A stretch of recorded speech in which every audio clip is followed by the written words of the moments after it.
ओम श्री गणेशाय नमः। राधे कृष्णा। दोस्तों, आइए जानते हैं स्वर्ग और नरक कैसे प्राप्त होते हैं। एक महात्मा ने जीवन भर हरि भजन कीर्तन किया था। उनके आश्रम के सामने एक तालाब था। जब उनका अंत समय आया तो उन्होंने देखा कि एक बगुला मछली पकड़ रहा है। उन्होंने बगुले को उड़ा दिया। इधर उनका शरीर छूट गया तो नरक में जाना पड़ा। उनके चेले को स्वप्न में दिखाई दिया कि वे कह रहे थे कि बेटा, हमने जीवन भर कोई पाप नहीं किया, केवल एक बगुले को उड़ा देने मात्र से नरक मिला है मुझे, लेकिन तुम सावधान रहना। जब इस शिष्य के भी शरीर छूटने का समय आया तो वही दृश्य पुण्य आया। बगुला मछली पकड़ रहा था। गुरु का निर्देश मानकर बगुले को नहीं छुड़ाया।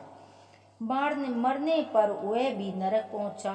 तब एक गुरु भाई को आकाशवाणी द्वारा पता चला कि गुरुजी ने तो बगुला उड़ाया था, इसीलिए वो नरक को गए। हमने तो बगुला नहीं उड़ाया तो नरक कैसे प्राप्त हुआ।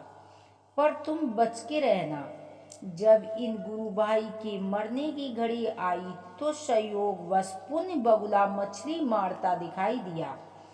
गुरु भाई ने भगवान को प्रणाम करते हुए प्रार्थना की, हे भगवान, आप मछली में हो और आप बगुले में भी हो। हमें नहीं मालूम है कि क्या सही है और क्या गलत है, पाप क्या है और पुण्य क्या है, हमें नहीं पता। आप अपनी व्यवस्था स्वयं देखें। मुझे तो बस सिर्फ आपके चिंतन से मतलब है। बस इतना कहकर जब उसका शरीर शांत हुआ तो वैकुंठ में प्राप्त हुआ। श्री नारद जी ने भगवान से पूछा, भगवान, अनंत में नरक क्यों गए? महात्मा ने बगुला उड़ाया, कोई पाप तो नहीं किया। उत्तर में भगवान ने कहा, नारद, उस दिन बगुले का आहार मछली था, पर गुरु ने उसे उड़ा दिया। भूख से झटपटाकर बगुला अंत हुआ। अंत पाप लगा, इसीलिए उनको नरक जाना पड़ा। नारद ने फिर पूछा, दूसरे ने तो नहीं उड़ाया, वह नरक क्यों गया? भगवान बोले, उस दिन बगुले का पेट भरा था, वह केवल विनोद बस मछली पकड़ रहा था, उसे उड़ा देना चाहिए था। शिष्य से भूल हुई और इस पाप के कारण उसको नरक मिला। नारद जी ने पूछा, और तीसरा? भगवान ने कहा, तीसरा मेरे भजन में लगा रहा, उसने सारी जिम्मेदारियां मुझ पर सौंप दी। जैसा होना था वैसे ही हुआ, किंतु मुझसे संबंध जोड़ने के कारण और मेरे चिंतन के प्रभाव से वह मेरे धाम को प्राप्त हुआ है।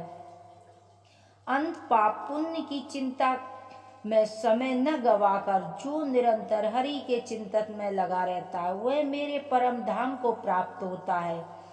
जितना समय हमारा मन भगवान के नाम रूप लीला गुण और धाम में रहता है, केवल उतना समय ही हम पाप से मुक्त रहते हैं। इसीलिए सदैव हरि नाम लेते रहें, हरि चर्चा करते रहें, हरि कथा सुनते रहें। श्रीवन नारायण हरि तेरा नाम, लीला नाम तेरी न्यारी हरि नाम। ओम नमो भगवते वासुदेवाय मंत्र का जाप हमें करना चाहिए। यदि हमारी जानकारी आपको अच्छी लगती है तो प्लीज़ चैनल को सब्सक्राइब करें, वीडियो को लाइक करें। जय श्री कृष्णा।